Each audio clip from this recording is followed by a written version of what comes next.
L'appel de Cthulhu. Trouvé dans les papiers du défunt Francis Wayland Thurston de Boston. On peut concevoir la survivance de forces ou d'êtres semblables, la survivance d'une époque infiniment lointaine où la conscience se manifestait sous des formes qui se sont, depuis longtemps, retirées de la surface du globe, devant le flot montant du genre humain, formes dont seule la poésie et la légende ont conservé un souvenir fugace pour en faire des dieux, des monstres et des créatures mythiques de toute espèce. Algernon Blackwood. L'horreur d'argile. Ce qui est, à mon sens, pure miséricorde dans ce monde, c'est l'incapacité de l'esprit humain à mettre en corrélation tout ce qu'il renferme. Nous vivons sur une île de placide ignorance, au sein des noirs océans de l'infini, et nous n'avons pas été destinés à de longs voyages. Les sciences, dont chacune tend dans une direction particulière, ne nous ont pas fait trop de mal jusqu'à présent. Mais un jour viendra où la synthèse de ces connaissances dissociées nous ouvrira des perspectives terrifiantes sur la réalité et la place effroyable que nous y occupons. Alors cette révélation nous rendra fous, à moins que nous ne fuyions cette clarté funeste pour nous réfugier dans la paix et la sécurité d'un nouvel âge des ténèbres. Certains théosophes ont deviné la majestueuse ampleur du cycle cosmique, dont notre globe et notre race ne sont que de fugitifs incidents. Ils ont mentionné d'étranges survivances en des termes qui glaceraient le sang s'ils n'étaient masqués par un optimisme béat. Mais ce n'est pas à eux que je dois cette vision rapide des éons interdits qui me fait frissonner lorsque j'y pense et ébranle ma raison lorsque j'en rêve. Comme tous les aperçus d'une redoutable vérité, elle résulte du rapprochement d'éléments séparés, en l'occurrence un ancien article de journal et les notes d'un savant disparu. J'espère que personne ne parachèvera cette synthèse. En ce qui me concerne, s'il m'est donné de continuer à vivre, je n'ajouterai jamais volontairement un seul anneau à la hideuse chaîne. Je crois d'ailleurs que le savant, lui aussi, avait l'intention de garder le silence sur tout ce qu'il connaissait, et qu'il eût détruit ces documents s'il n'avait pas succombé à une mort subite. Mon rôle dans cette affaire commence au cours de l'hiver 1926-1927, avec le décès de mon grand-oncle George Gamel Angell, professeur honoraire de langue sémitique à l'université Brown, Providence, Rhode Island. Le professeur Angell faisait autorité en matière d'inscription ancienne, et les conservateurs des plus grands musées avaient eu fréquemment recours à lui. C'est pourquoi plusieurs personnes doivent se rappeler sa mort, survenue à l'âge de 92 ans. Elle suscita un vif intérêt local, car on ne put en déterminer la cause. Au dire des témoins, le vieillard, qui venait de débarquer du bateau de Newport, s'était brusquement affaissé après avoir été bousculé par un matelot. Ce dernier sortait de l'une des curieuses et sombres impasses situées sur le flanc de coteaux abrupts qui constituent un raccourci pour aller du port à William Street, où résidait le défunt. Les médecins, incapables de découvrir le moindre désordre organique, conclurent après une discussion assez embarrassante que le décès était dû à une lésion indiscernable du cœur, déterminée par l'ascension rapide d'une pente trop raide pour un nonagénaire. À cette époque, je ne vis aucune raison de ne pas accepter ce diagnostic. Aujourd'hui, je fais plus que le mettre en doute. En tant qu'héritier et exécuteur testamentaire de mon grand-oncle, veuf sans enfant, j'entrepris d'examiner à fond tous ses papiers. Dans cette intention, je transportai chez moi, à Boston, tous les dossiers et toutes ces boîtes de rangement. La majeure partie des documents sera publiée plus tard par la Société américaine d'archéologie, mais l'une des boîtes me parut extrêmement bizarre et je me sentis fort peu enclin à la montrer à d'autres yeux que les miens. Tout d'abord, je ne pus l'ouvrir, car la clé n'était pas dans la serrure. Puis, je la découvris à l'anneau que le professeur portait toujours dans sa poche. Néanmoins, le couvercle, une fois soulevé, je me trouvais devant un obstacle beaucoup plus grand. En effet, que pouvaient bien signifier ces étranges bas-reliefs, ces notes décousues et ces vieilles coupures de journaux? Mon oncle, au cours de ces dernières années, aurait-il ajouté foi aux impostures les plus flagrantes? Je résolus sur le champ de rechercher l'excentrique sculpteur qui avait déterminé cette perturbation apparente dans l'esprit du savant. Le bas-relief, grossier rectangle de 40 cm² et de 2 cm d'épaisseur, était nettement moderne. Néanmoins, ces dessins n'avaient rien de moderne dans leur atmosphère, ni dans les idées qu'ils suggéraient.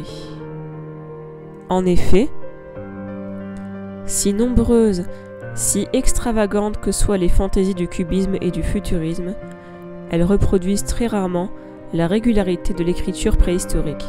Or, la majeure partie de ces dessins constituait certainement une écriture mystérieuse.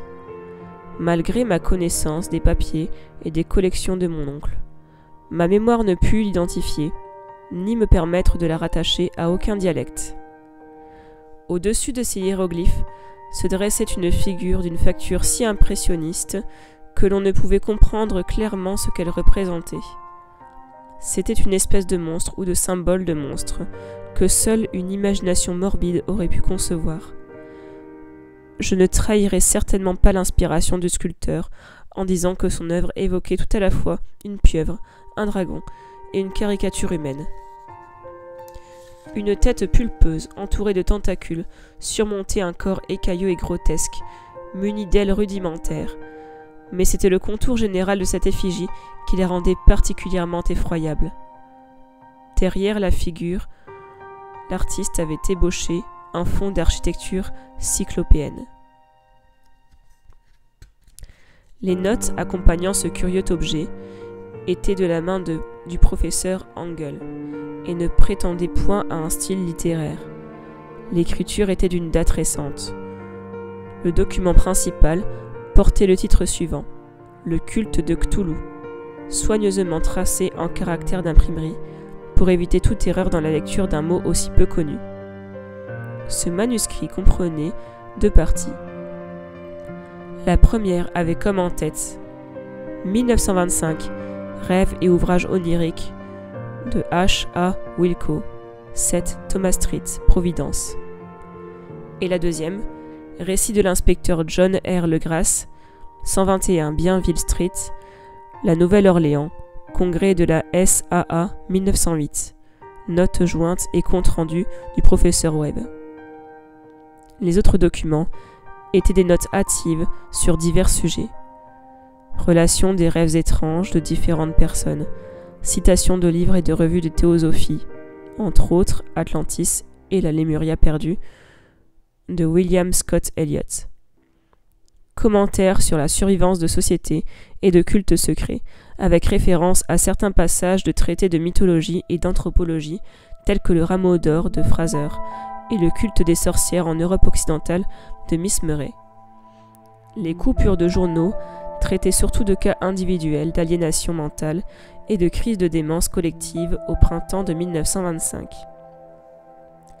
La deuxième partie du manuscrit principal racontait une histoire très étrange. Il semble que, le 1er mars 1925, un jeune homme mince et brun, en proie à une violente agitation, ait rendu visite au professeur Engel pour lui présenter le singulier bas-relief d'argile, alors encore frais et humide. Sa carte portait le nom de Henry Anthony Wilcox. Mon oncle avait reconnu en lui le fils cadet d'une très bonne famille, qui étudiait depuis quelque temps la sculpture à l'école des beaux-arts de Rhode Island, et vivait seul à l'hôtel Fleur de Lys, tout près de cette institution. Wilcox, doué d'un génie précoce mais fort excentrique, avait dès son enfance attiré l'attention sur lui en raison des histoires et des rêves étranges qu'il se plaisait à raconter. Lui-même se qualifiait d'hypersensitif psychique. Les esprits rassis de la vieille cité commerciale le traitaient beaucoup plus simplement de drôle de corps. Peu à peu, il s'était retiré du milieu bourgeois de ses parents et avait fini par ne plus être connu que d'un petit groupe d'esthètes. L'association artistique de Providence, désireuse de garder son conservatisme intact, lui avait fermé les portes. Au cours de cette visite, disait le manuscrit du professeur, le sculpteur avait de but en blanc demandé à son hôte de l'aider de ses lumières pour identifier les hiéroglyphes du bas-relief. Il s'exprimait d'un ton pompeux qui suggérait beaucoup d'affectation et aliénait toute sympathie. En conséquence, mon oncle lui répondit sèchement que la fraîcheur de cette tablette d'argile semblait exclure qu'elle eût aucun rapport avec l'archéologie. La réponse du jeune Wilcox impressionna le vieux savant à un point tel qu'il se la rappela et la transcrivit mot pour mot. Elle est empreinte de cette emphase poétique qui caractérisait sa conversation et toute sa personne, comme je le constatai par la suite. En vérité, ce bas-relief est neuf, car je l'ai fait moi-même la nuit dernière, dans 12 cités différentes. Et les rêves sont beaucoup plus anciens que Tyr, la méditative, le sphinx contemplatif, ou Babylone aux 1000 jardins. Après quoi, il entama le récit décousu qui éveilla un souvenir endormi dans la mémoire de mon oncle et suscita en lui un fébrile intérêt. La nuit précédente, il y avait eu un léger tremblement de terre, le plus important en Nouvelle-Angleterre depuis des années, qui avait fortement affecté l'imagination de Wilcox. Au cours de son sommeil, il avait vu en rêve, pour la première fois de sa vie, des cités cyclopéennes faites de blocs et de monolithes gigantesques, enduits d'un limon verdâtre d'où s'exhalait une secrète horreur. Les murs et les colonnes étaient couverts de hiéroglyphes, et le jeune homme avait entendu retentir sous terre une voix qui n'était pas une voix, mais plutôt une sensation confuse, que seule l'imagination pouvait transformer en son, et qu'il essaya de rendre par cet assemblage de lettres quasi improbables.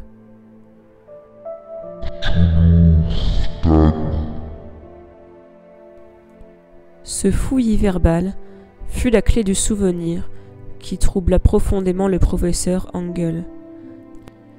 Il interrogea le sculpteur avec une minutie toute scientifique et étudia intensément le bas-relief auquel le jeune homme stupéfait s'était trouvé en train de travailler à son réveil, en chemise de nuit et frissonnant de froid.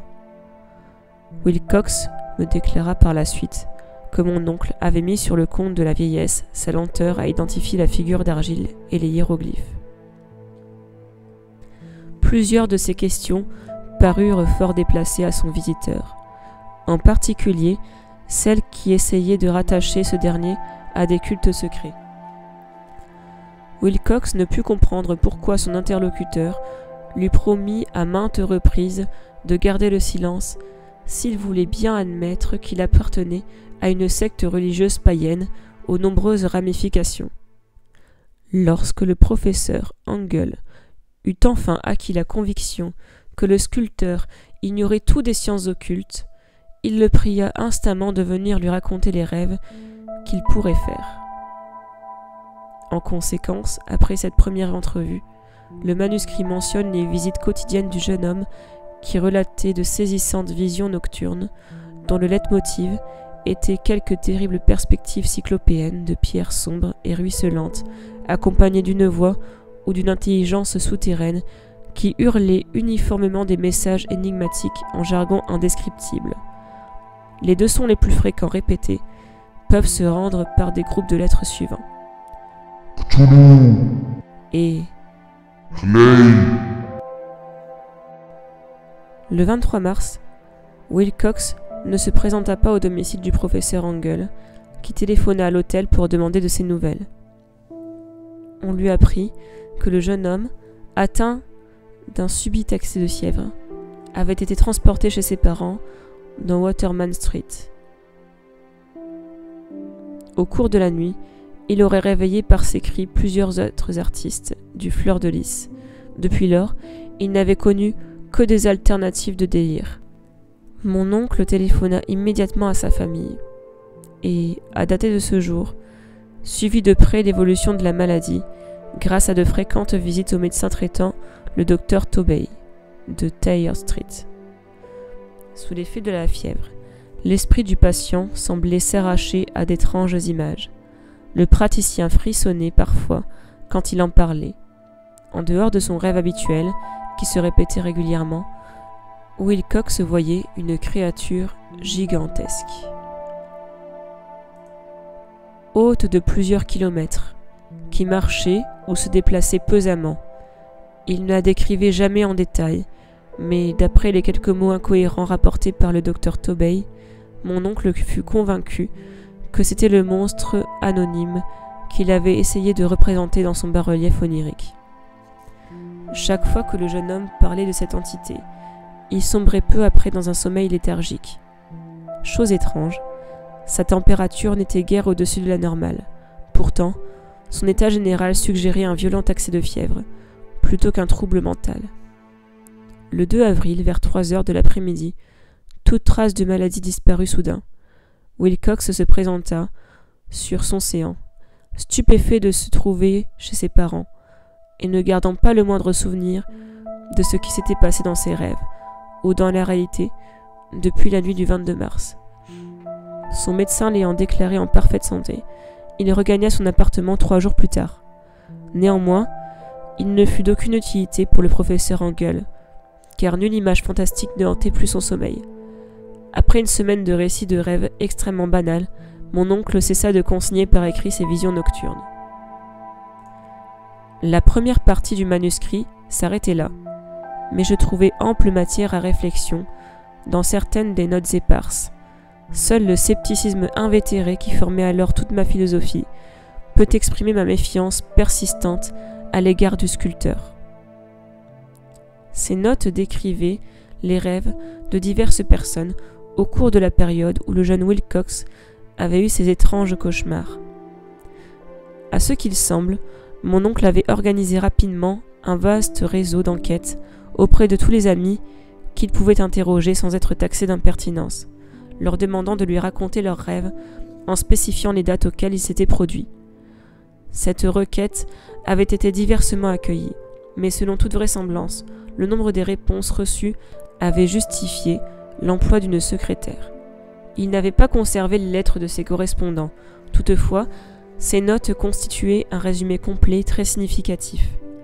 Les mondains et les gens d'affaires, qui passaient en Nouvelle-Angleterre pour le sel de la terre, avaient donné un résultat presque entièrement négatif, bien que certains cas d'impression nocturne déplaisante, mais imprécise, furent signalés ici et là, toujours entre le 23 mars et le 2 avril, pendant la durée de la maladie du sculpteur. Les hommes de science n'avaient guère été touchés, eux non plus. Néanmoins, 4 descriptions vagues suggéraient des aperçus étranges de paysages, et il y avait un exemple de crainte d'une chose anormale. Les réponses pertinentes émanaient d'artistes et de poètes, qui auraient été en proie à une effroyable panique s'ils n'avaient pu les comparer entre elles. En l'occurrence, faute de posséder les lettres originales, je soupçonnais presque le compilateur d'avoir posé des questions insidieuses ou d'avoir déformé le texte de cette correspondance pour corroborer ce qu'il avait résolu de voir. C'est pourquoi je persistais à juger que Wilcox, ayant eu connaissance des anciens documents possédés par mon oncle, en avait fait accroire au vieux professeur. Les réponses de ces esthètes révélaient un fait extrêmement troublant, du 28 février au 2 avril. La plupart d'entre eux avaient fait des rêves bizarres, atteignant leur maximum d'intensité pendant le délire du jeune sculpteur. Beaucoup décrivaient des sons et des paysages semblables à ceux que Wilcox avait décrits. Quelques-uns avouaient leur terreur d'une créature gigantesque et innommable. Un cas particulier détaillé avec insistance était tragique. Le sujet, architecte bien connu, féru de théosophie et d'occultisme, était devenu fou furieux le jour même où l'on avait transporté le sculpteur chez ses parents et était mort quelques mois plus tard, après avoir demandé à grands cris qu'on le sauvât d'un démon échappé de l'enfer. Si mon oncle avait mentionné les noms de ses correspondants, au lieu de les désigner par des numéros, j'aurais essayé de me livrer à une enquête personnelle pour vérifier les faits. En l'occurrence, je ne pus en retrouver que quelques-uns, mais tous, sans exception, confirmèrent pleinement les notes. Je me suis souvent demandé si ceux qui subirent les questions du vieux savant furent aussi intrigués que ceux que j'interrogeais moi-même. Ils ne sauront jamais la vérité, et cela vaut mieux pour eux. Les coupures de journaux, comme je l'ai déjà dit, avaient trait à des cas de panique ou de démence, toujours pendant la même période. Le professeur Engel avait dû recourir à une agence, car le nombre de ces extraits provenant de tous les points du globe était vraiment prodigieux. L'un rapportait un suicide nocturne à Londres, où un dormeur solitaire s'était jeté par la fenêtre après avoir poussé un cri terrifiant. Dans une lettre incohérente, adressée au rédacteur en chef d'un journal de l'Amérique du Sud, un fou prophétisait un avenir sinistre à la suite des visions qu'il avait eues. Une dépêche de Californie relatait qu'une colonie de théosophes avait revêtu des robes blanches en vue d'un glorieux événement proche, tandis que des articles venus de l'Inde, datés des derniers jours de mars, parlaient à mots couverts d'une sérieuse agitation parmi les indigènes. Les orgies vaudou s'étaient multipliées sur l'île d'Haïti, et les avant-postes africains rapportaient des murmures alarmants. À la même époque, les autorités américaines des Philippines avaient eu des difficultés avec certaines tribus. Dans la nuit du 22 au 23 mars, des Levantins furieux avaient molesté plusieurs agents de police à New York.